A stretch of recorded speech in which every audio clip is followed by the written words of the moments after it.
In the name of Allah who is most merciful and beneficent, अस्सलाम वालेकुम dear students। तो आज के लेक्चर में हम कंपोनेंट्स ऑफ सॉल्यूशन के बारे में बात करेंगे। अब कंपोनेंट्स ऑफ सॉल्यूशन जो है वो दो हैं असल में, पर उससे पहले एक्वस सॉल्यूशन जो है वो चूंकि बुक में पहले आया है तो उसको डील कर लेते हैं। एक्वस सॉल्यूशन से एक्वस का जो सही लफ्ज़ डिराइव हुआ है एक्वस, जो डिराइव है एक्वा से। एक्वा का मतलब होता है वाटर। एक्वा सोल्यूशन याद रखिएगा, वो वाला सोल्यूशन जिसमें हमेशा पानी हो, पानी एलिमेंट हो, बतौर पानी एज एन एलिमेंट हो, या फिर जो जिसमें पानी शामिल हो, जिसमें वाटर हमेशा हो, उसको क्या कहते हैं एक्वा सोल्यूशन। याद रखिएगा हमारा ब्लड भी एक्वा सोल्यूशन है क्योंकि इसके अंदर भी पानी है। हम खुद ही एक्वा सोल्यूशन है क्योंकि हमारे अंदर पानी 60% जो है वो पानी शामिल है। हमारे ब्रेन सेल्स के अंदर बहुत ज़्यादा 98% तो ब्रेन हमारा पानी है। यानी कि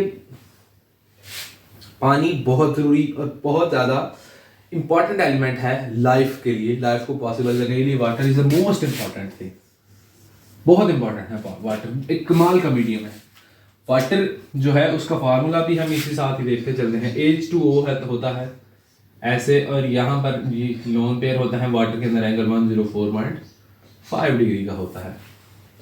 ये आपने बॉन्ड एंगल वाटर का याद रखना है। तो एक्वस सॉल्यूशन को डिफाइन कर रहा था मैं। एक्वस सॉल्यूशन क्या होता है? वो सॉल्यूशन जिसमें पानी जो है वो बतौर सॉल्वेंट मौजूद हो या फिर वो बतौर सोल्यूट मौजूद हो, उसको एक्वस सॉल्यूशन कहते हैं। एक्वस सॉल्यूशन जो है वो हर जगह पाए जाते हैं। एक्वस सॉल्यूशन जो है हमारे बॉडी, हमारा ब्लड, इवन के यूरिन जो है ये भी हमारा एक्वस सॉल्यूशन होता है। एक्वस सॉल्यूशन जो है उसके अंदर वाटर की परसेंटेज 0 से 10%, 1 से 99% तक जो है वो वेरी कर सकती है। आपको पता है कि जो समुद्र का पानी होता है वो सिर्फ वाटर तो नहीं है, वो सॉल्यूशन है।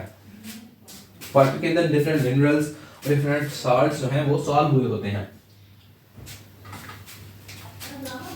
ये तो था एक्वा सॉल्यूशन के बारे में। अब हम बात करेंगे कंपोनेंट्स ऑफ सॉल्यूशन के बारे में। कंपोनेंट्स ऑफ सॉल्यूशन, सॉल्यूशन के दो कंपोनेंट्स होते हैं। एक होता है सोल्यूट, एक होता है सॉल्वेंट।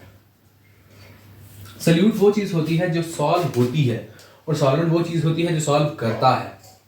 ये लेस क्वांटिटी में होती है,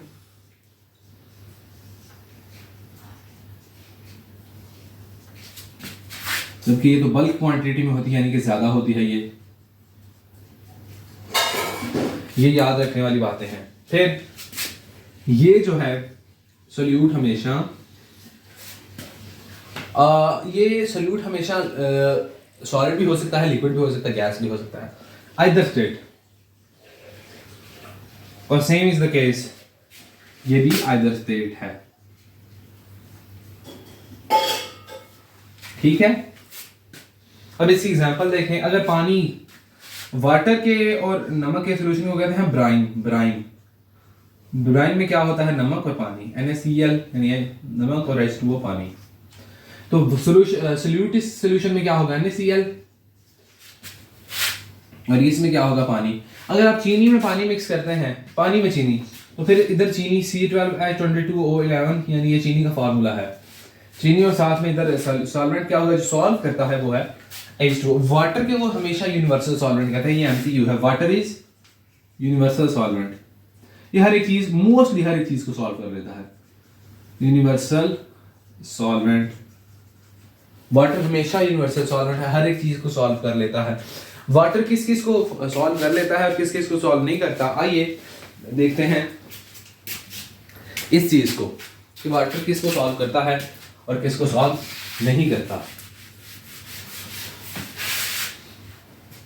लेकिन चीजें 4 किस्म की हो सकती हैं। या तो चीजें हो सकती हैं पोलर, या चीजें हो सकती हैं नॉन पोलर, या फिर नॉन पोलर पोलर, और या फिर हो सकती हैं नॉन पोलर। अब ये ऑर्गेनिक, नॉन पोलर ऑर्गेनिक हो सकती हैं, non polar organic, polar inorganic और नॉन पोलर इनऑर्गेनिक। ये 4 किस्म की चीजें हो सकती हैं। अब देखते हैं कि पानी इनमें से किसको सॉल्व कर सकता है और किसको सॉल्व नहीं कर सकता। ये 4 चीजें हो सकती हैं। पानी क्या है ज़ाते खुद? पानी H2O है,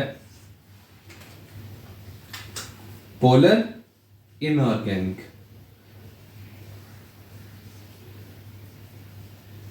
पोलर चीजों को भी सॉल्व कर लेता है, इनऑर्गेनिक को भी। तो पहले है पोलर और ऑर्गेनिक, किसी एक चीज को सॉल्व करने वाली। पोलर को करेगा, इनऑर्गेनिक को नहीं करेगा, यानी ओवरऑल इसको सॉल्व करेगा। आगे है नॉन पोलर और ऑर्गेनिक।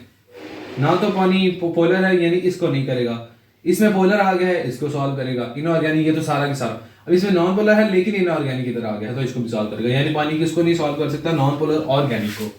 किसको नहीं सॉल्व करेगा? नॉन पोलर ऑर्गेनिक को पानी सॉल्व नहीं कर सकता,